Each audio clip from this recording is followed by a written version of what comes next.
First, let's start from scratch by creating a new project and importing our video into VN.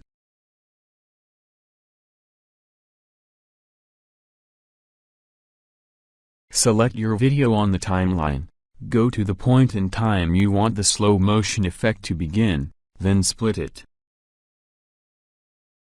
Go to the point you want the slow motion to finish, then split again. Select the middle part, then select speed.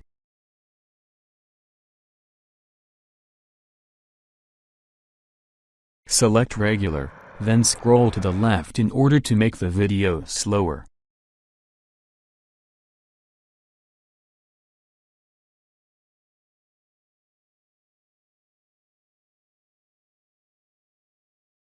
Let's check it.